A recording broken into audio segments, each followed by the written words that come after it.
Hi friends, welcome to ton classes channel. दोस्तों, कल हमने कुछ समस्याओं के बारे में जाना था। किस चीज़ की समस्या?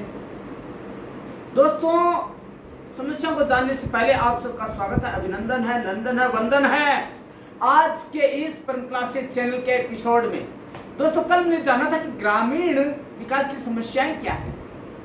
दोस्तों, हर रोज हम एक नया टॉपिक लेकर आते हैं और उसी कड़ी में आज का नया टॉपिक जो है वह है औद्योगिक विकास। भारत में औद्योगिक विकास, industrial development in India, right. दोस्तों, औद्योगिक विकास को जानने से पहले मैं आपको एक बात कहना चाहूंगा कि एक वक्त था जब हमारे यहाँ मलमल ऐसी होती थी कि माचिस की डिबिया में समेट कर पूरी साड़ी आ जाती थी 5 मीटर की, या यूं कहें कि एक छोटी सी अंगूठी में से पूरी साड़ी निकल जाती थी मलमल की, तो गलत नहीं होगा, क्योंकि उद्योग धंधे हमारे उस समय इतनी ज्यादा विकसित थे। लेकिन दोस्तों, हुआ क्या? औपनिवेशिक आक्रांताओं ने हमारी औद्योगिक व्यवस्था को चौपट कर दिया और अपने उद्योगों को हमारे ऊपर थोप दिया। तो दोस्तों, आइए जानते हैं हम भूतकाल के गर्भ में औद्योगिक विकास की स्थिति को वर्तमान के परिप्रेक्ष्य में, उस वर्तमान के परिप्रेक्ष्य में जानने से साथ ही उसका भविष्य में क्या असर पड़ेगा उसको भी आज जानेंगे। दोस्तों, तो आइए जान लेते हैं। औद्योगिक विकास को जानने से पहले औद्योगिकरण होता क्या है वह जानना आवश्यक है। दोस्तों, तो आइए जानते हैं। मैं और आप औद्योगिकरण और भारत में औद्योगिकरण का विकास, उद्योगों का विकास, राइट, अभी देख लेते हैं हम। औद्योगिकरण को समाज में होने वाले सामाजिक और आर्थिक परिवर्तन की एक प्रक्रिया के रूप में देखा जा सकता है। दोस्तों, जो कृषि पृष्ठभूमि वाले मानव समूह को औद्योगिक समाज में परिवर्तित कर देता है, उनकी सोच में बदलाव ला देता है।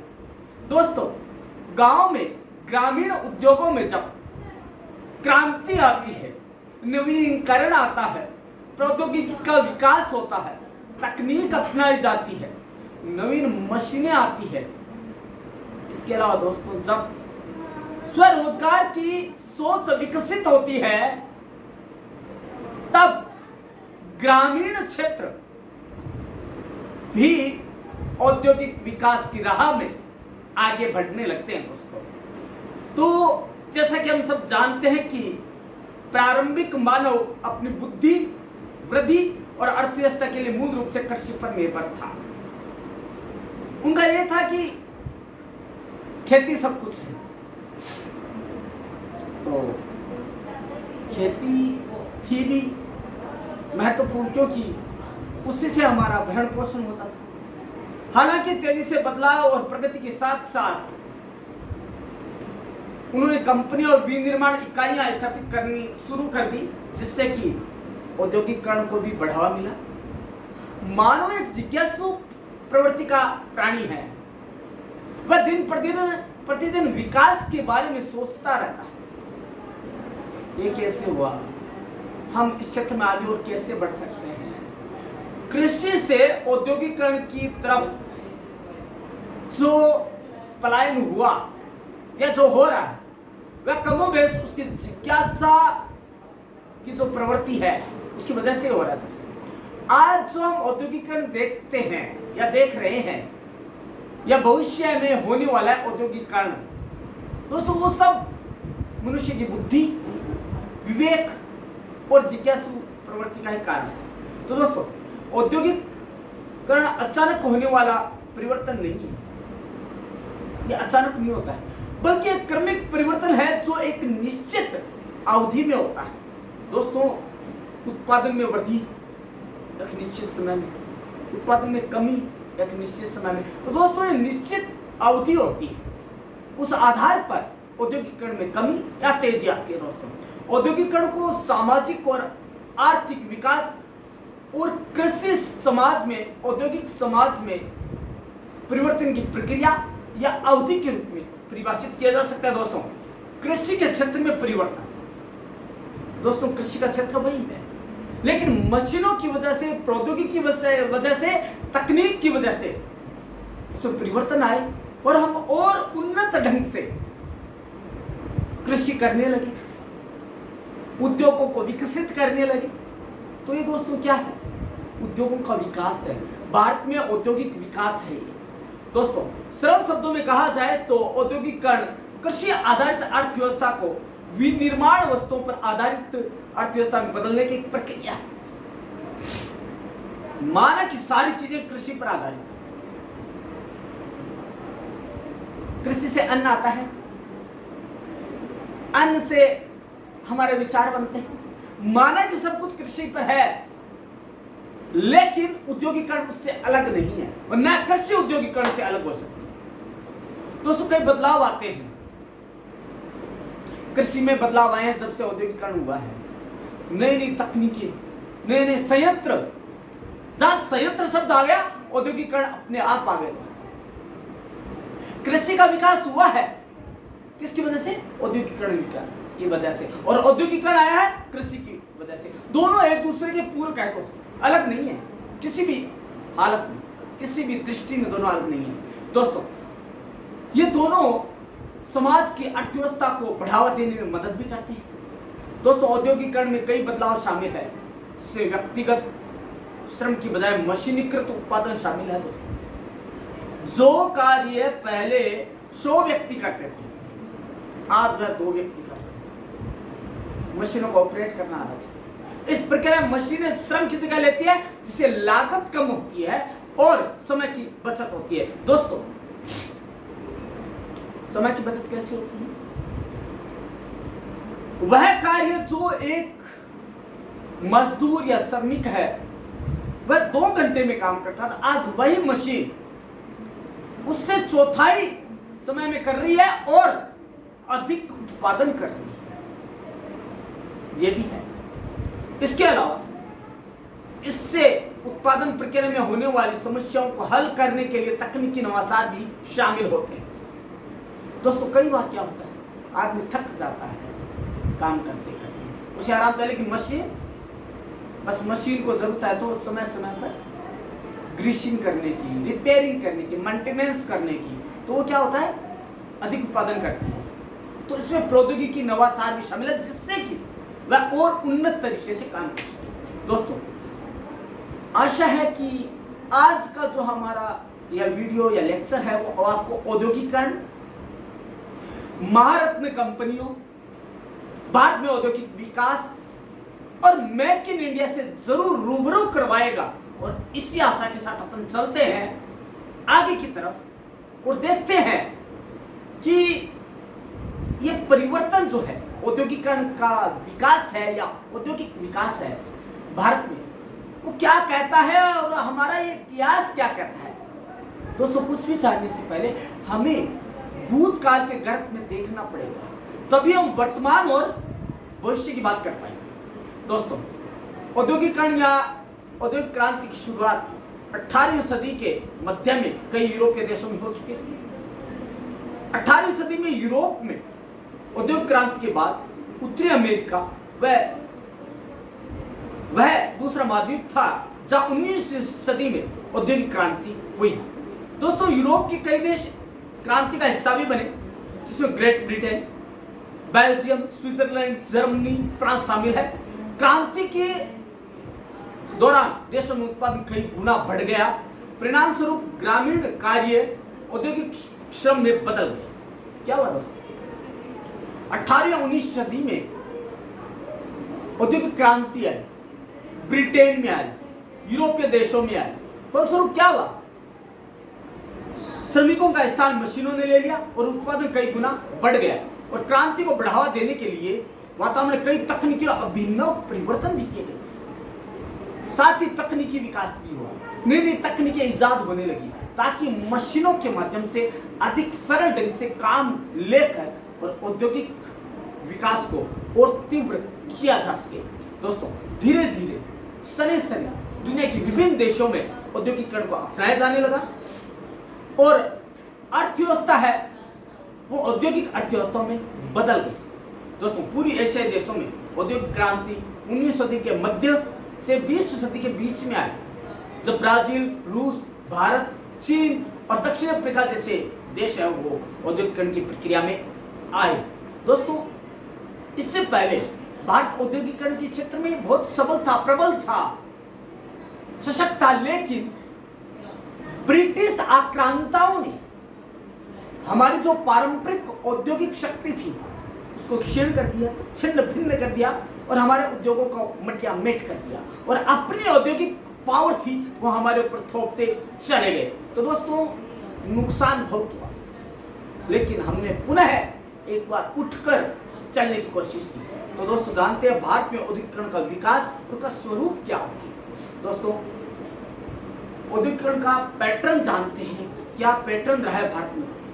दोस्तों भारत में औद्योगिकरण का जो शुरुआत होती है वह 19वीं सदी के मध्य में होती है और इसे 4 महत्वपूर्ण चरणों में विभाजित कर हम जो ये प्रोसेस है औद्योगिकरण की या भारत में औद्योगिक विकास की, उसे हम 4 चरणों में देखेंगे तो बहुत ही सरल और आसान तरीके से समझ में आएगी।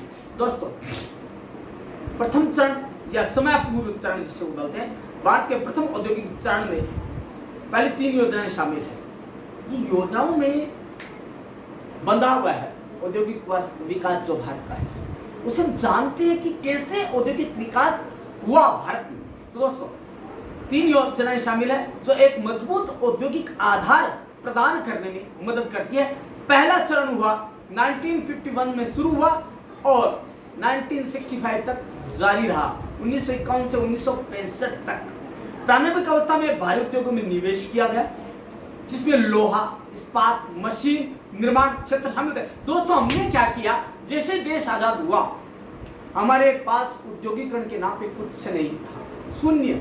तो हमने क्या किया कि हम एक तो आत्मनिर्भर बने अनाज के क्षेत्र में। तो हमने क्या किया, तकनीक का यूज करके हरित क्रांति को हमने जन्म दिया। दूसरी ओर हमने क्या किया कि हम मशीनों के माध्यम से ज्यादा उत्पादन करें, औद्योगिकरण का विकास करें। तो हमने क्या किया, भारी उद्योगों में निवेश करना शुरू किया और जिससे भारी उद्योग कौन कौन से हो गए, लोहा, इस्पात, ऐसे ही कई जैसे मशीन निर्माण प्रक्रिया, ताकि हमें बाहर से आयात ना करें। तो हमने 1951 से 1965 तक इसमें काम किया और प्रारंभिक अवस्था के दौरान औद्योगिक विकास दर जो थी वो 5 से 9% के बीच में ही पिछवाले खाती रही, कभी उतार कभी चढ़ा, ठीक है। लेकिन दूसरा चरण था मंदी का चरण। दोस्तों भारत में नहीं पूरा विश्व मंदी के दौर को झेल रहा है। दोस्तों भारत में औद्योगिक क्रांति का दूसरा चरण जो अभिशाप काल है उसे 1965 से शुरुआत जो 1980 तक चला और इस अवधि के दौरान उत्पादन वृद्धि 9% से घटकर 4.1 हो गई। दोस्तों बहुत बुरी हालत, मतलब एक ऐसे दौर से गुजर रहा था भारत औद्योगिक विकास की दृष्टि से कि पता चला कि अब नहीं के बराबर है औद्योगिक विकास की जो संभावना है। यह दौर भारतीय उद्योगों के लिए बड़ा ही संघर्ष का और अवसान का दौर था। कहीं भी एक आशा की किरण नजर नहीं आई और जहां पर भी देखो औद्योगिकरण सुषुप्त अवस्था में था।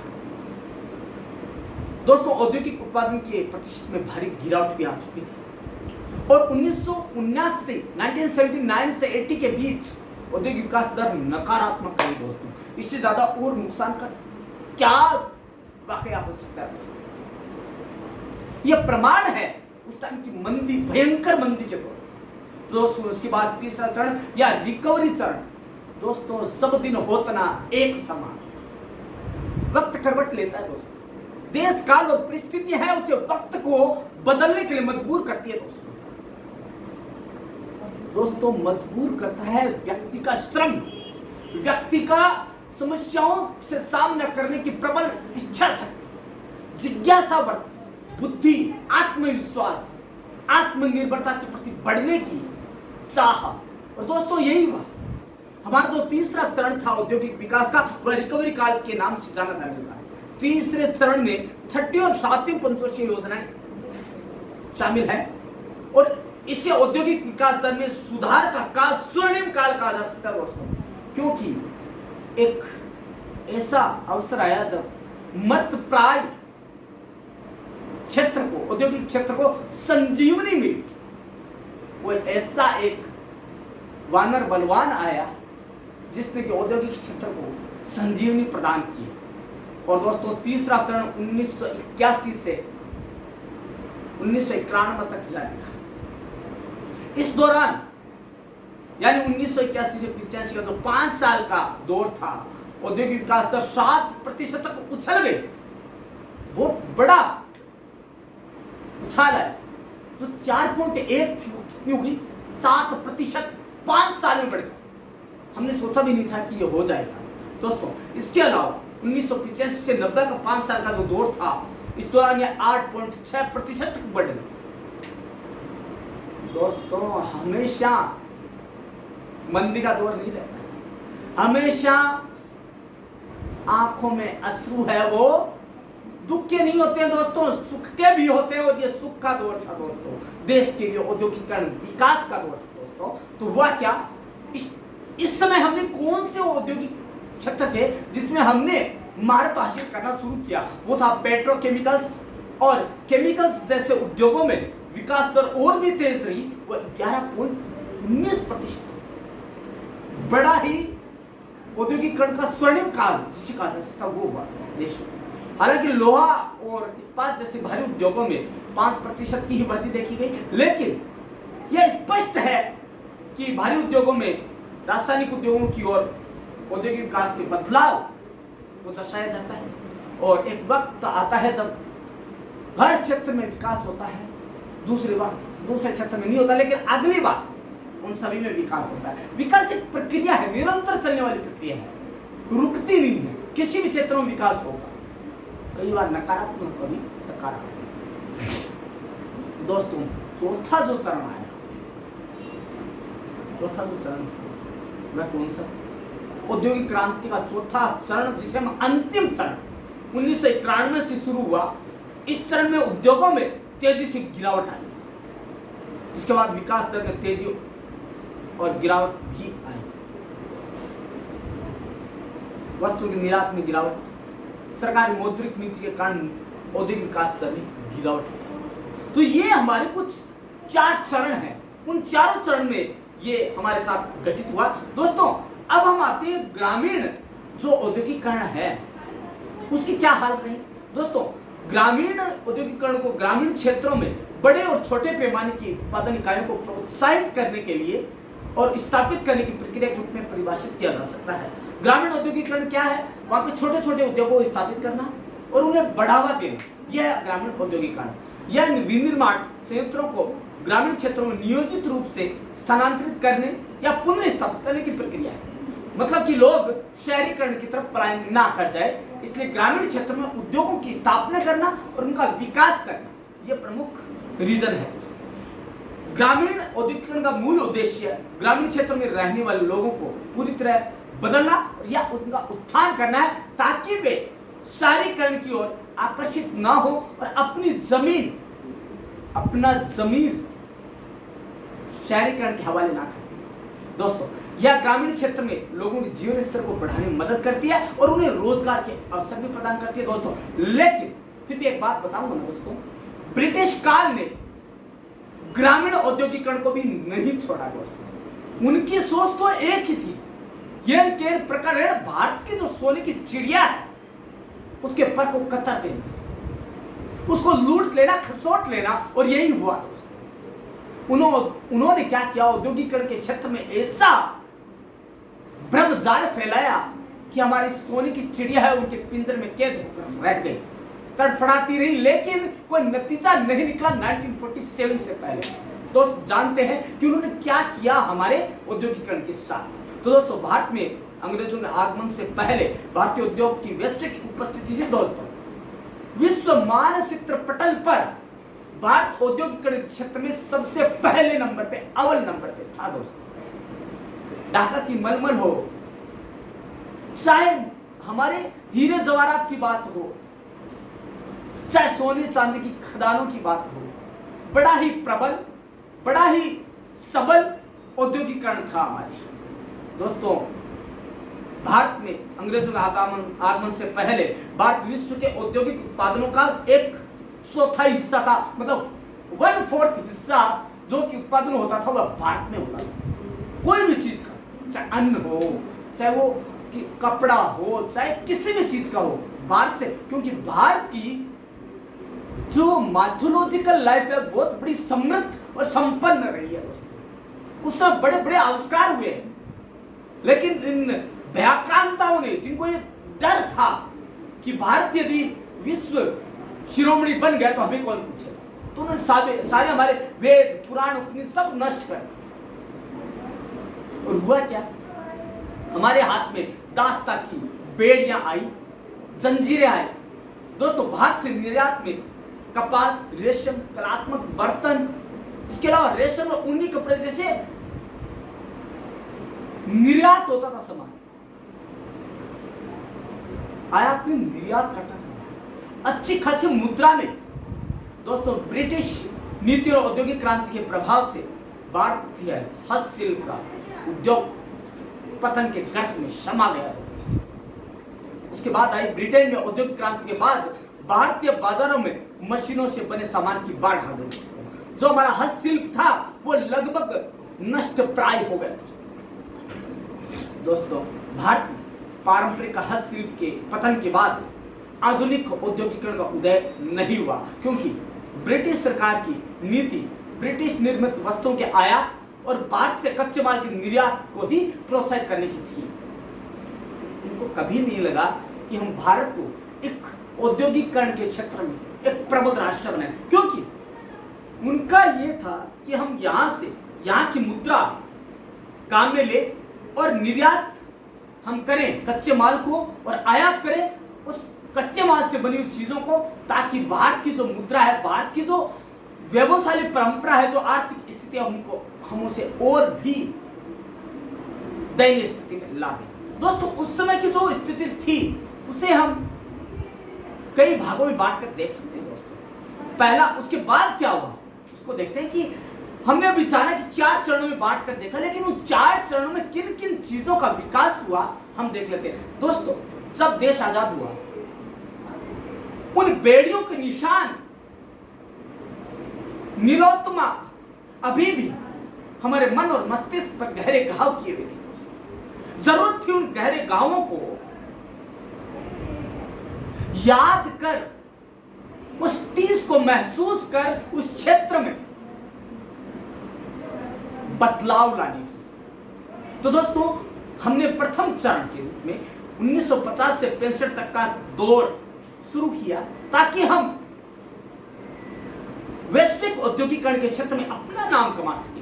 तो दोस्तों, स्वतंत्रता की पूर्व संध्या पर भारतीय औद्योगिक क्षेत्र की प्रमुख विशेषताएं जो थी वो मैं बता देता हूं। दोस्तों, उत्पादक वस्तुओं, पूंजीगत वस्तुओं के उद्योग की तुलना में उपभोक्ता वस्तु उद्योगों की संख्या अधिक थी, जिसके परिणाम स्वरूप औद्योगिक विकास में असंतुलन पैदा हो गए। दोस्तों, जो उद्योग उत्पादक वस्तुएं थी उनकी तुलना में जो उपभोक्ता वस्तु थी, खाने पीने की चीजें थी, पहनने ओढ़ने की चीजें थी, वो ज्यादा उद्योग थे। उसके बाद 1950 के दशक में या उसकी शुरुआत में उपभोक्ता वस्तुओं उद्योगों और उत्पादक वस्तु पूंजीगत वस्तुओं के उद्योगों का अनुपात 65 और 38% का था। 62% इसका था उपभोक्ता वस्तुओं का, और जो उत्पादक वस्तु थी उसका 38%। बड़ा ही दयनीय स्थिति वाला मामला था दोस्तों। औद्योगिक क्षेत्र अत्यंत अविकसित था तथा बुनियादी ढांचा अत्यंत ही जर्जर और कमजोर था दोस्तों।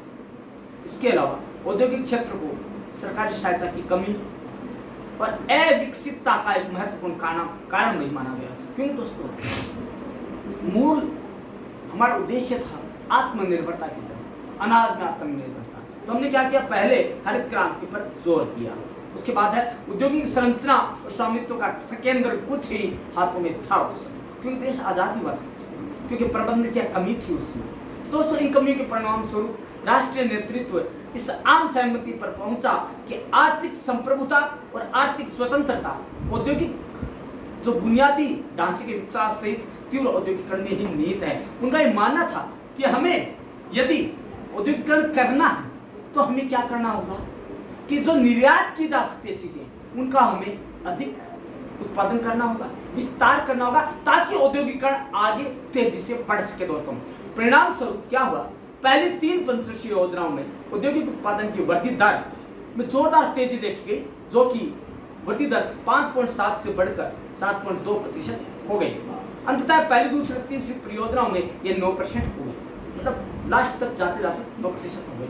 इस अवधि का सबसे महत्वपूर्ण अवलोकन यह रहा कि आधुनिक औद्योगिकरण की रीढ़ कहे जाने वाले पूंजीगत वस्तु उद्योग की वृद्धि दर बड़ी ही सराहनीय रही, जो कि प्रथम पंचवर्षीय योजना में जो 9.8 थी वह दूसरी पंचवर्षीय में 13.1 और तृतीय में होगी वो 19.001% रही, जो कि बहुत बड़ा बदलाव था तृतीय पंचवर्षीय योजनाओं तक आ गए थे। दूसरा चरण हुआ 65 से 80 का, जो कि औद्योगिक मंदी जो हमने जाना वैश्विक औद्योगिक मंदी का कारण था। दोस्तों, इसमें बहुत ही बड़ा नुकसान देखा गया, मजदूरी वस्तुओं के क्षेत्र में भी बहुत बड़ी गिरावट आई और मशीनी क्षेत्रों के भी संबंध में बहुत बड़ी गिरावट आई। दोस्तों, उत्पादन के साथ साथ इसका अर्थव्यवस्था पर भी बहुत बड़ा बुरा असर पड़ा। दोस्तों, लेकिन इस समय एक मॉडल विकसित हुआ, wedge good model. Wedge good model क्या है, यह किसने जारी किया, इसे हम जान लेते हैं। दोस्तों, वेज गुड मॉडल है CN वकील और PR ब्रह्मानंद जैसे प्रमुख अर्थशास्त्रियों ने भारतीय अर्थव्यवस्था और औद्योगिकरण के विकास के लिए वेज गुड मॉडल की वकालत की और ये कहा कि ये मॉडल भारत में एक औद्योगिकरण की गति को आमूलचूल परिवर्तन करने में या उन्हें आगे बढ़ाने के लिए सक्षम मानी जा सकती है। दोस्तों, वकील और ब्रह्मांड महालनोबिस रणनीति से अलग थे, क्योंकि उनका मानना था कि उपभोग के निम्न स्तर पर भारत में जो कि यही स्थिति थी, श्रमिकों की उत्पादकता इस बात पर निर्भर करती है कि उन्होंने कितना उपभोग किया। उनके अनुसार यदि लोग कुपोषित हैं तो वे अपनी उत्पादकता खो देंगे और कम कुशल बनेंगे। इस मोड़ पर उनकी उत्पादकता बढ़ाने के लिए उन्हें खिलाना आवश्यक है, लेकिन यह सभी उपभोक्ता वस्तुओं के लिए सच नहीं है। इसलिए उन्होंने वेज गुड और नॉन वेज गुड के बीच अंतर किया। दोस्तों, संक्षेप में वो वेज गुड मॉडल क्या है, औद्योगिकरण से क्यों जोड़कर देखा जाता है, क्योंकि ये कहता है कि श्रमिक की उत्पादकता इस बात पर निर्भर नहीं करती कि वे माल बनाने के लिए मशीनों का उपयोग करती हैं या नहीं, बल्कि मजदूर के समान जैसे भोजन, कपड़ा और मकान, बुनियादी चीजों की खपत पर भी निर्भर करती है। दोस्तों, यदि किसी व्यक्ति की प्राथमिक आवश्यकताएं पूरी हो गई तो वह संतुष्ट होगा और उत्पादन में अपना योगदान देगा। दोस्तों, सीधी सी बात है। इसलिए विकास की दिशा में पहला कदम कृषि का मशीनीकरण करना और खाद्य उत्पादन करना, ताकि हम उनका पेट भर सके जो कि खाली पेट है, जो कि भूखे हैं, जो कि गरीब है, जिन्हें की खाने के लिए एक समय का भोजन भी मैसर नहीं है। तो दोस्तों, उसके लिए हमने क्या किया, कृषि जगत की जो मशीनें थी, उनकी उत्पादन की जो तकनीकें थी, उनको विकसित किया। दोस्तों, इसके बाद एक बार यह उद्देश्य पूरा हो जाने के बाद हमें भारी औद्योगिकरण की महालनोबिस रणनीति को अपनाना चाहिए। वैसे भी वकील और जो प्रमाणन की रणनीतियों पर नजरअंदाज कर दिया गया और भारत ने कृषि को मशीनीकृत किए बिना ही दूसरी पंचवर्षीय योजना में भारी औद्योगिकरण शुरू कर दिया। दोस्तों, इसका नतीजा यह हुआ कि महालनोबिस रणनीति फेल हो गई और 1965-66 तक भारत में खाद्यान्न की कमी का गंभीर संकट आ गया। अंत में संकट के दौर में सरकार ने कृषि क्षेत्र को मशीनीकृत करने की ब्रह्मानंद रणनीति को अपनाया और हरित क्रांति की योजना बनाई। दोस्तों, और योजना में हमें सफलता भी मिली और हमने क्या किया, सफलता से हमें पेट भरने को वो वजह तो मिल गई, लेकिन जो वक्त था 65 से 75 का बीच का, उसमें औद्योगिक विकास दर में भारी गिरावट आई, क्योंकि हमने कृषि क्षेत्र में ज्यादा ध्यान दिया और दूसरी तरफ औद्योगिकरण के क्षेत्र में हमारा ध्यान है वो पूरा हमने हटा दिया। दोस्तों, तो क्या होना था, औद्योगिकरण ठप। तीसरी पंचवर्षीय योजना के दौरान विकास दर 9% से गिरकर 1965 से 75 के बीच में यह 4.1 रह गई। तो दोस्तों, ये गिरावट आते आते जब 1979 से 80 का दौर आया चौथी और पंचवर्षीय योजना में, तो नकारात्मक दर से घटती हुई 1.6% तक गिरकर रह गई। दोस्तों पूंजीगत वस्तुओं के क्षेत्र और बुनियादी क्षेत्रों में जो उद्योग थे उनमें हमने गिरावट भी महसूस की, क्योंकि दोस्तों उस समय हमारा एक उद्देश्य था, आत्मनिर्भर आत्मनिर्भर आत्मनिर्भर बनना। लेकिन दोस्तों हुआ क्या, हमने औद्योगिक विकास, जो पूंजीगत और भारी उद्योग थे, उनमें हमने गिरावट लानी शुरू कर दी। दोस्तों अब हुआ मंदी और प्रतिगमन के कारण क्या हुआ। अब दोस्तों हुआ क्या, तीसरा चरण आया, औद्योगिक सुधार हुआ। दोस्तों औद्योगिक सुधार के दौरान हमने वृद्धि प्रतिशत जो 1.6 हो गया, उससे हमने 8.5 तक ले आए, और हमने क्या किया, उत्पादकता में बड़ी ही तेजी से वृद्धि अंकित की। दोस्तों उसके बाद है कि जो चतुर्थ चरण है, सुधारोत्तर अवधि जिसे हम कहते हैं, जिसमें सुधार ही सुधार हुए, तो यह वर्ष 1991 में आर्थिक उदारीकरण का एक नया युग लेकर आया। भारत ने औद्योगिक क्षेत्र में बहुत अच्छा प्रदर्शन किया और उदारीकरण को अपनाया। इस दौरान क्या क्या हुआ दोस्तों, उसमें हुआ औद्योगिक लाइसेंसिंग नीति का उन्मूलन हुआ, उसे सरल किया गया। उसके अलावा व्यवसाय शुरू करने के लिए प्रक्रियाओं और नियामक आवश्यकताओं को सरलीकरण किया गया। सार्वजनिक क्षेत्र के लिए विशेष रूप से आरक्षित क्षेत्र में कटौती की गई। चयनित सार्वजनिक क्षेत्र उपक्रमों का विनिवेश किया गया। विदेशी निवेशकों को भारतीय कंपनियों में निवेश करने के लिए प्रेरित किया गया। व्यापार व विनिमय दर नीतियों का उदारीकरण किया गया, ताकि लोग नीतियों से खुश होकर वहां विनियोग करने के लिए इन्वेस्ट करें, FDI करें। इसके अलावा सीमा शुल्क की संरचना को युक्ति संगत बनाया, ताकि उसमें भारी कटौती हो सके। उसके बाद उत्पादन शुल्क में कमी आई और व्यापार को बढ़ावा देने के लिए आयकर और कॉर्पोरेट करों में भी कमी की गई दोस्तों, ताकि औद्योगिकरण की जो हमारा एक उद्देश्य था, हमारी जो एक सोच थी, उसे हम सफल और प्रबल बना सके। दोस्तों अब बात आती है कि उसके बाद जो हम अभी पंचवर्षीय योजना देख रहे हैं, जो कि 2011 के बाद का जो दौर है, वो क्या रहा दौर है, उस दौर को जानते हैं। दोस्तों वर्ष 2011 से 12 में शुरू हुई अवधि में औद्योगिक विकास और उत्पादन में गंभीर मंदी देखी गई।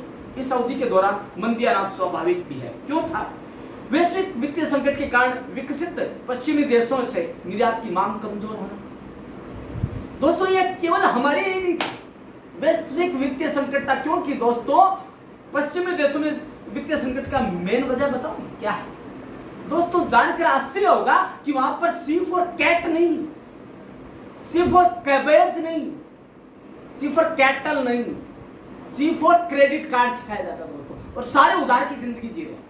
तो आर्थिक संकट तो आना ही था दोस्तों। तो उनके पास निर्यात के लिए पैसा नहीं बचा, आयात के लिए पैसा नहीं बचा।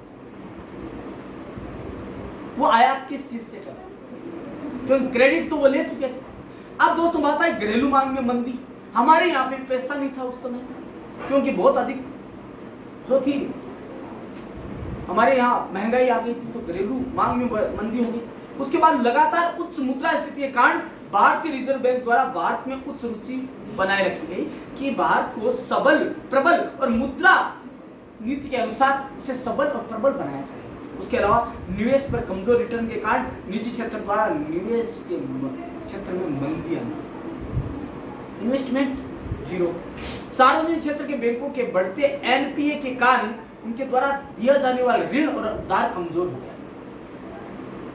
इसके अलावा निजी क्षेत्र की पिछली योजनाओं की विफलता जो कि कारण बने, जो काल था वो, और इसके अलावा अनिश्चित वैश्विक सुधार, यूरोपीय ऋण संकट, ये ऐसे कारण थे दोस्तों जिन्होंने की हमारी जो आर्थिक व्यवस्था है उसको सोचने के लिए मजबूर कर दिया। औद्योगिक विकास के क्षेत्र में बड़ा ही घाटे का सौदा हो रहा था दोस्तों। लेकिन दोस्तों इस समय जो एक नई चीज देखने को मिली वह आई दोस्तों, वह एक अनोखी चीज थी, और वो थी महारत्न कंपनियां, जिन्हों के सार्वजनिक उपक्रम का ठप्पा लगा जिनके ऊपर, जिन्हें सार्वजनिक उपक्रम का पर्याय माना जाने लगा, और बड़ा ही परिवर्तन देखने को मिला औद्योगिकरण के क्षेत्र में इन महारत्न कंपनियों के द्वारा। दोस्तों जान लेते हैं महारत्न कंपनी क्या होती है और क्या काम करती है औद्योगिकरण के क्षेत्र में। दोस्तों भारत में कंपनियां राष्ट्रीय सरकार के साथ मिलकर और परिवर्तन की दिशा में प्रयास करती है दोस्तों, विकास की दिशा में प्रयास करती है।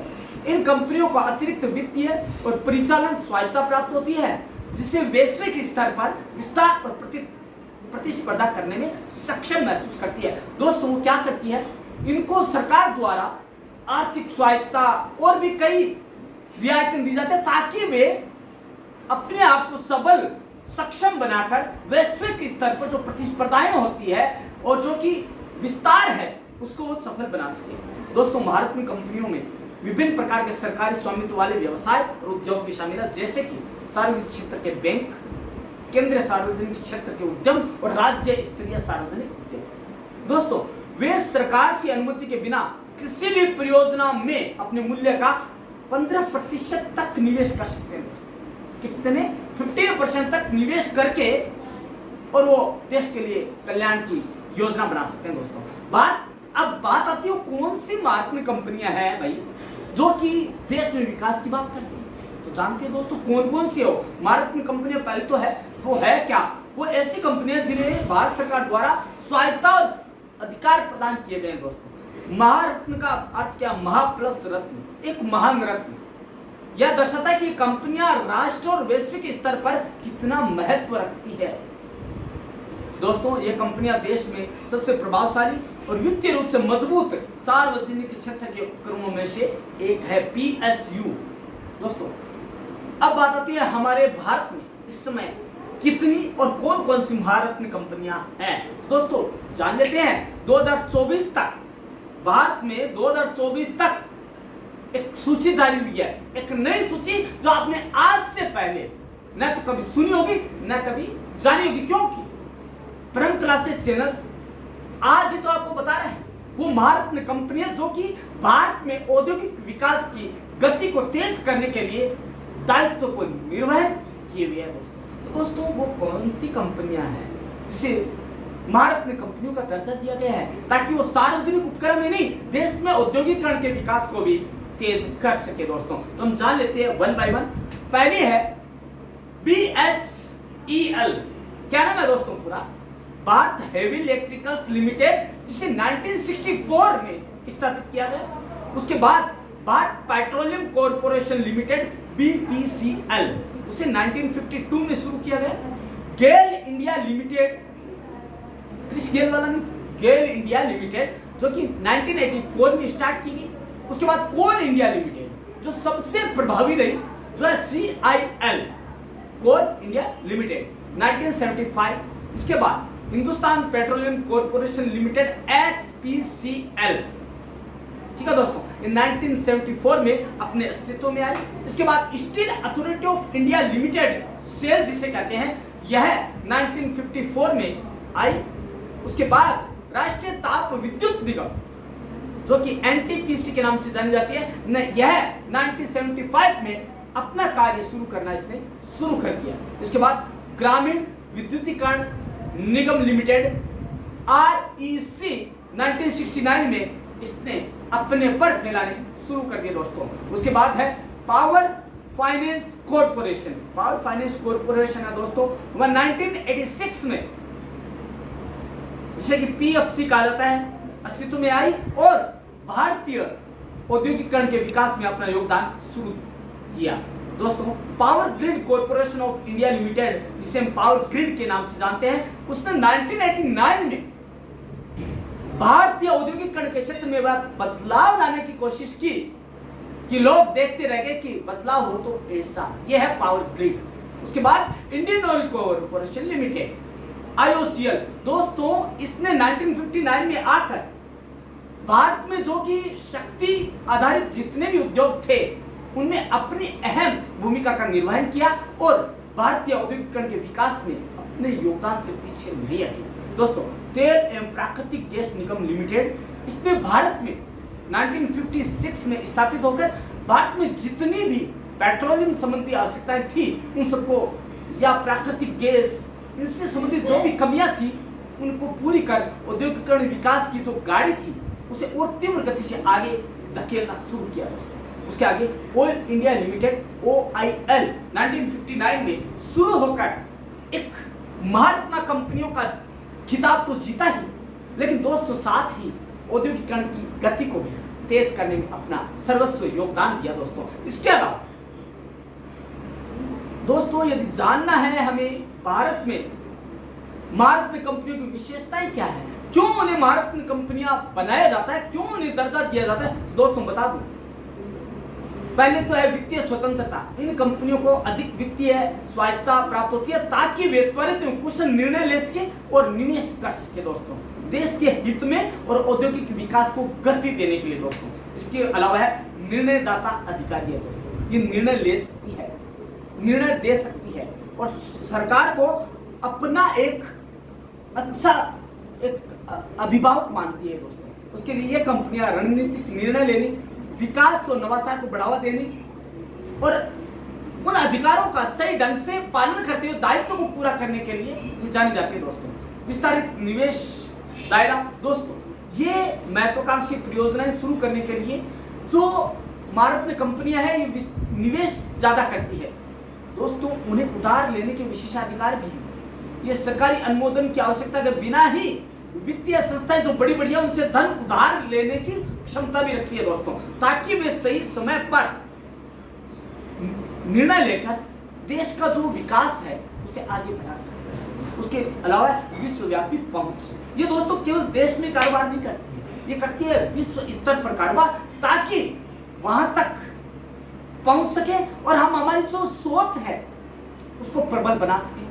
सोच को प्रबल बनाने के साथ ही हम ऐसा कर सके कि औद्योगिकरण की गति हम वर्ल्ड में पूरे विश्व भर में आगे बढ़ा सके। तो दोस्तों हम जानते हैं जो हमारी महारत्न कंपनी है उनके बारे में संक्षिप्त में जानकारी प्राप्त कर ले, ताकि दोस्तों हमें पता तो लगे कि औद्योगिकरण क्षेत्र में इनका योगदान क्या है दोस्तों जानते हैं कि पहली है Bharat heavy electricals limited BHEL दोस्तों, यह एक अग्रणी वैश्विक विद्युत उपकरण निर्माता है तथा भारत की आत्मनिर्भरता की जो पहल है उसमें प्रमुख योगदान करता है दोस्तों। आत्मनिर्भरता के क्षेत्र में जो BHEL भेल जिसे कहा जाता है उसने सबसे बड़ा योगदान दिया। BHEL परिवहन, रक्षा, एरोस्पेस, स्पेस क्षेत्र में विद्युत उत्पादन, ट्रांसमिशन, तेल व गैस तथा BESS और EV चार्जर जैसे उभरते क्षेत्रों में उत्पादन प्रणालियां और सेवाएं प्रदान करता है दोस्तों। ये जो क्षेत्र है बहुत, और इसके अलावा ये युवाओं को कौशल प्रदान करने, स्वास्थ्य, शिक्षा, स्वच्छता और पर्यावरण संरक्षण को बढ़ावा देने के लिए सामाजिक पहलों में सक्रिय योगदान देता है दोस्तों। हर कोई कार्यक्रम जो कि औद्योगिकरण को बढ़ावा देने के साथ ही भारत में उच्च शिक्षा, प्रशिक्षण, स्वास्थ्य, पर्यावरण के लिए अहम है, उन सभी में अपनी अहम भूमिका निर्वहन करता है दोस्तों। भारत पेट्रोलियम कॉर्पोरेशन लिमिटेड जिसे हम BPCL के नाम से जानते हैं दोस्तों, यह तेल और प्राकृतिक गैस के उत्पादन, कच्चे तेल के शोधन और पेट्रोलियम उत्पादन के विपणन में संलग्न रहती है दोस्तों, और यह औद्योगिक और वाणिज्यिक उद्देश्यों की पूर्ति के लिए इनका उत्पादन करता है। इसके अतिरिक्त BPCL ईंधन सेवाएं भी प्रदान करता है। BPCL द्वारा विपणन किए जाने वाले प्रमुख ब्रांडों में स्पीड, मैक और भारत गैस शामिल है दोस्तों। ये निर्यात करता है, आयात नहीं। जब से BPCL ने अपना दायित्व संभाला है या अपना कार्य संभाला तब से निर्यात में वृद्धि हुई है दोस्तों। इसके अलावा गेल इंडिया लिमिटेड, जिससे कि गेल है वो LPG पाइपलाइन प्रणालियों, गैस प्रसंस्करण संयंत्रों, प्राकृतिक गैस पाइपलाइनों और पेट्रोकेमिकल परियोजनाओं पर एक व्यापक नेटवर्क संचालित करता है दोस्तों। आज हम जो घरों में गैस की पाइपलाइनें देखते हैं, हम सोच रहे हैं कि गैस की पाइपलाइन आ जाए, तो ये गेल इंडिया की लिमिटेड की वजह से संभव हो पा रहा है दोस्तों। हमारे घर में जो गैस आ रहा है, गैस की वजह से हम खाना बना रहे हैं, वो सब किसकी वजह से है? LPG गैस की वजह से। तो दोस्तों यह नवीनीकरणीय ऊर्जा परियोजनाओं और शहरी गैस वितरण में भी संलग्न है तथा इसकी उपस्थिति विदेशों में, कई देशों में दोस्तों, विदेश के कई देशों में, भारत में ही नहीं विदेश में भी इसने अपनी धाक जमा रखी है और एक बहुत बड़ा हिस्सा विदेश का इसके ऊपर निर्भर है दोस्तों। इसके अलावा गेल विदेशों में ऊर्जा परियोजना में निवेश करता है और इसका लक्ष्य निरंतर नवाचार को अपनाते हुए भारत के ऊर्जा क्षेत्र को बढ़ावा देना है और भारत का नाम विश्व मानचित्र पर पहले नंबर पर आना है। दोस्तों कोल इंडिया लिमिटेड क्या है? दोस्तों ये एक सरकारी स्वामित्व वाली कोयला उत्पादन खनन कंपनी है जो कि कोयला और कोयला आधारित उत्पादों जैसे कोकिंग हार्ड कोल, नॉन कोकिंग कोल, कोल फाइनेंस और भारी तेल आदि का उत्पादन करती है। दोस्तों इसके अलावा क्या है दोस्तों, CIL के उत्पादों का उपयोग विभिन्न उद्योग जैसे उर्वरक, सीमेंट, सिरेमिक, कांच हो गया, है ना दोस्तों, इस्पात का निर्माण हो गया, विद्युत उपयोगिताओं, घरेलू ईंधन, रसायन, कागज, इन सभी के अंदर इसका और औद्योगिक संयंत्रों में भी इसका यूज होता है। दोस्तों इसके अलावा दोस्तों हिंदुस्तान पेट्रोलियम कॉर्पोरेशन लिमिटेड है, FPCL, ये एक ऊर्जा कंपनी है जो कि कच्चे तेल के शोधन, पेट्रोलियम उत्पाद, परिवहन और विपणन में शामिल है। इसके वितरण और विपणन बुनियादी ढांचे में LPG भंडारण, पाइपलाइन, टर्मिनल, रिले डिपो, विमानन सेवा संगठन और खुदरा दुकानें शामिल है। इसके अलावा FPCL चीनी और एथेनॉल विनिर्माण के साथ साथ बिजली उत्पादन में भी संलग्न है, ये बिजली का उत्पादन भी करती है FPCL। दोस्तों इसके अलावा स्टील अथॉरिटी ऑफ इंडिया, इसकी भूमिका को कभी भी हम नकार नहीं सकते दोस्तों, जिसे कि हम सेल कहते हैं। सेल विभिन्न व्यावसायिक क्षेत्रों में लोहा व इस्पात उत्पादों का विनिर्माण और बिक्री करती है। दोस्तों इसके अलावा कंपनी की उत्पाद श्रृंखला में विभिन्न प्रकार के इस्पात उत्पाद शामिल है जैसे कि blooms, billets, channels, angles, joints, wheels, pig iron और कोयला, ये सारी चीजें ये सेल जो है लिमिटेड ये करता है। दोस्तों इसके अलावा राष्ट्रीय ताप विद्युत निगम है NTPC, ये क्या है, बिजली का उत्पादन करती है थोक आधार पर और राज्य विद्युत उपयोगिताओं को बेचती है ताकि वो उनका उपयोग कर सके, उन्हें आयात ना करना पड़े। इसके अलावा NTPC गैस, तरल ईंधन, कोयला और नवीनीकरण क्षेत्रों का उपयोग करके बिजली का उत्पादन करती है। इसके अलावा यह परामर्श सेवाएं, परियोजना प्रबंधन, विद्युत व्यापार, ग्रामीण उद्योगीकरण आदि कई अनेकों कार्य करती है जो कि राष्ट्रीय विकास और या औद्योगिकरण विकास से सीधा संबंध रखती है। दोस्तों अब आता है ग्रामीण विद्युतीकरण निगम लिमिटेड। दोस्तों यह इक्विटी वित्त पोषित है। दोस्तों अल्पकालिक ऋण के साथ साथ कई तरह के और भी ऋण देती है। दोस्तों दीर्घकालीन ऋण प्रदान करती है। इसके अलावा दोस्तों यह वो ग्रामीण क्षेत्रों में विद्युत जो है प्रवाह उसको निरंतर बनाए रखती है। इसके अलावा पावर फाइनेंस कॉर्पोरेशन है PFC, ये क्या काम करती है, भारतीय NBFC है जो मुख्य रूप से बिजली क्षेत्र को वित्तीय सहायता प्रदान करती है। बिजली क्षेत्र में जो हम नए नवाचार देख रहे हैं, नए बिजली के जो है मीटर देख रहे हैं, ये सारे जो पैसा कहां से आता है, ये कंपनी देती है इनको, ये भारत में कंपनी देती है। इसके फंड आधारित उत्पादों में परियोजना अवधि ऋण, मुद्रा, पट्टा वित्त पोषण, लघु मध्यम अवधि ऋण और कॉर्पोरेट ऋण भी शामिल है। दोस्तों यह कई तरह की गारंटी ऋण भी देती है सरकार को। इसके अलावा power grid corporation of India limited, दोस्तों इसकी यदि हमने अनदेखी कर दी तो दोस्तों हमारे यहाँ विकास है वो चौथाई कम हो जाएगा, 1/4 कम हो जाएगा। दोस्तों power grid transmission system, smart grid व दूर संचार सेवाओं परामर्श के लिए, परिचालन व रखरखाव के लिए हमें सेवाएं प्रदान करता है। दोस्तों इसमें कई ट्रांसमिशन लाइनें जो कि वर्ल्ड के अंदर पूरे में नहीं है शायद, ये सबसे बड़ा डिपार्टमेंट है भारत का।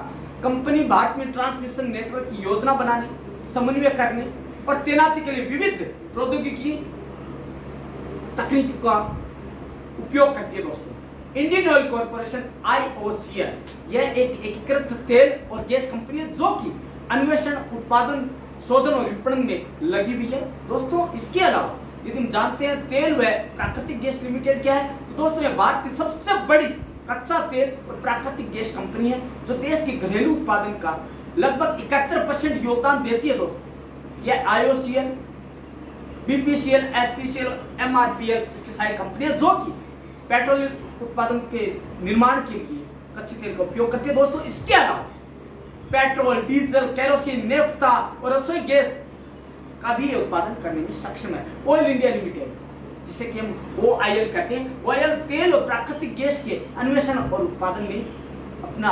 विशेषज्ञता रखती है। दोस्तों इसके अलावा भूकंप और भूगणितीय कार्य, 2D और 3D डेटा अधिग्रहण, विश्लेषण और ड्रिलिंग जैसे क्षेत्रों में, विकास के क्षेत्रों में लगी हुई है। तो दोस्तों ये है हमारी जो महारत्न कंपनियां हैं, जिसे कि महारत्न कहते हैं हमारे देश की। लेकिन दोस्तों बात आती है कि देश में जो मेक इन इंडिया है वो क्या है? मेक इन इंडिया हम किसे कहते हैं दोस्तों? यह हुआ किसकी वजह से पॉसिबल हुआ दोस्तों? यह पॉसिबल हुआ तो हुआ नरेंद्र जी मोदी की एक सोची समझी और बहुत ही बढ़िया रणनीति की वजह से। भारत के भविष्य की उज्जवल तस्वीर बनाने के लिए यह मेक इन इंडिया आया दोस्तों, और जो कि भारत को आगे ला जाने वाले उद्योग के रूप में जाना जाने लगा दोस्तों। और 23 फरवरी 2022 का वह दिन था जिस दिन हमने मेक इन इंडिया ने ट्वीट किया कि दुनिया मेक इन इंडिया चाहती है, मेड इन इंडिया चाहती है। और यह संभव हुआ महज एक नई सरकार के अभूतपूर्व योगदान की वजह से, उनकी जो सोच है उसमें नवीनीकरण की वजह से, और एक स्वयं सेवक के रूप में अपने दायित्व को निभाने की वजह से। तो दोस्तों अप्रैल 21 से जनवरी 2022 तक इलेक्ट्रॉनिक सामानों के निर्यात में 2013-14 की समान अवधि की तुलना में 88% की वृद्धि हुई। हमने निर्यात किया, आयात नहीं किया हमने दोस्तों। और सरकार की नीतियों से उच्च गुणवत्ता वाले अंतरराष्ट्रीय स्तर पर प्रतिस्पर्धी सामानों के घरेलू उत्पादन को बढ़ाने में मदद मिल रही है दोस्तों। मेक इन इंडिया का है क्या? ये मेक इन इंडिया दोस्तों, प्रधानमंत्री नरेंद्र मोदी जी ने सितंबर 2014 में मेक इन इंडिया कार्यक्रम की घोषणा की। और मेक इन इंडिया में पुरानी प्रक्रियाओं और नीतियों में पूरी तरह बदलाव करके एक नया बुनियादी ढांचा तैयार करना शामिल है। उनकी जो सोच है उसमें उद्योग और आंतरिक व्यापार संवर्धन विभाग, जिसे हम DPIIT कहते हैं, कई उच्च विशेषज्ञता वाली संस्थाओं के साथ मिलकर सरकारी पहल को लागू करना रहा दोस्तों। रक्षा उत्पादन हो, चाहे वह रेल मार्ग हो, चाहे अंतरिक्ष हो, चाहे एकल ब्रांड वाली खुदरा चीजें हो, या विदेशी निवेश हो, इस सब में FDI की अनुमति दी गई। और इसमें एक अटूट सहायता डेस्क और सुव्यवस्थित मेनू और सूचना का एक वेबसाइट शामिल की गई, जिसमें कि विश्व बैंक के व्यवसाय करने के तहत उसमें जो हमारे मंत्रालय है उसने कई योजनाओं में मेक इन इंडिया को लागू किया। दोस्तों मेक इन इंडिया के उद्देश्य क्या रहे, जिसकी वजह से मेक इन इंडिया को हमारा महत्वपूर्ण वो माना जाने लगा दोस्तों?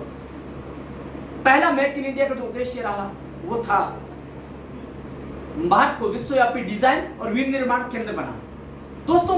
उनका ये था कारण कि जो भी उद्योग बाहर लगाए जाते हैं वो भारत में लगाए जाते, खासकर डिजाइनिंग के या विनिर्माण के उद्योग जो है भारत में पनपे, भारत में लगाए जाए। उसके बाद है प्रत्यक्ष विदेशी निवेश को आकर्षित करना और उसके लिए नवीन उपाय शुरू करना। देखिए FDI कोई भी करने को तैयार नहीं होगा जब तक आप उनके बारे में नहीं सोचेंगे। तो हुआ क्या, मेक इन इंडिया में यही हुआ कि हमने उनके बारे में सोचना शुरू किया। तो FDI फॉरेन डायरेक्ट इन्वेस्टमेंट हमारे यहाँ शुरू हुआ, और हमारे जो उद्योग है हमने यहीं पे सारा सामान बनाना शुरू किया। न हम आयात करते हैं, निर्यात जरूर करते हैं, आयात नहीं दोस्तों। इसके बाद है विश्व बैंक के व्यापार सुगमता सूचकांक में भारत उच्च स्थान प्राप्त हुआ है दोस्तों। उनका मेन उद्देश्य जो था वह सफल रहा। मोदी जी की जो सोचने की शक्ति थी, उसने मेक इन इंडिया का जो नारा दिया वह आज सबल और प्रबल होता नजर आ रहा है दोस्तों औद्योगिकरण के क्षेत्र में। दोस्तों इसके अलावा कॉर्पोरेट जो निगम या नौकरशाही जो नियम थे उनको हमने क्या किया, उसमें परिवर्तन लाए, और उसके फलस्वरूप हमें मेक इन इंडिया के जो फायदे थे वो नजर आने लगे दोस्तों, और देश में रोजगार के अवसर सृजित होने लगे। और दोस्तों हमारा जो युवा था उससे हमने क्या किया, ऋण की सुविधाएं देनी शुरू की, और आज वो युवा सबल, प्रबल और सशक्त होकर भारत में ही स्वरोजगार के नए नए अवसर उपलब्ध कराता जा रहा है दोस्तों। वह युवा जो बेरोजगारी के दलदल में फंसा होता, आज वह है मेक इन इंडिया की राह पर चलकर मेड इन इंडिया को अपनाता हुआ एक नया सुनहरा भविष्य बनाता जा रहा है दोस्तों। तो हमने आज जाना कि औद्योगिकरण क्या है और हमारे भारत में औद्योगिकरण की समस्या क्या है, विकास कैसे हुआ, और मेक इन इंडिया जैसी क्या चीज है। हमने जाना दोस्तों महारत्न क्या होते हैं। नवरत्न तो आपने सुना होगा कि अकबर के दरबार में नवरत्न थे। क्या महारत्न कंपनी आपने सुनी? नहीं, और वो भी यदि सुनी भी होगी तो गिनी चुनी सुनी होगी। हम लेकर आए थे आज आपके सामने 2024 तक महारत्न कंपनियां कौन सी थी जिन्होंने भारत के विकास में योगदान नहीं दिया, निर्यात को नहीं बढ़ावा दिया, जबकि भारत के औद्योगिकरण के क्षेत्र में ऐसा आमूलचूल परिवर्तन लाए, वो स्तर दिया, उस स्तर दिया जिसने कि पूरे ब्रह्मांड, जिसको हम विश्व कहते हैं, उस स्तर पर जाकर यह कोहराम मचाया कि हम जो भारतवासी हैं वो औद्योगिकरण क्षेत्र में किसी से भी पीछे नहीं है, और आपको जरूरत पड़ेगी हमसे हाथ मिलाने की, हमें जरूरत नहीं है, क्योंकि हम मेक इन इंडिया और मेड इन इंडिया को जान चुके दोस्तों। तो देखते रहेगा परम क्लासेस चैनल को, ताकि आप जान पाए कि औद्योगिकरण विकास की समस्याएं क्या है और उनकी समस्याओं के समाधान के लिए हम क्या कर सकते हैं। हम कल जानेंगे इसी विषय को। तो अब तक के लिए दोस्तों धन्यवाद, कल मिलेंगे इसी समय इसी चैनल पर।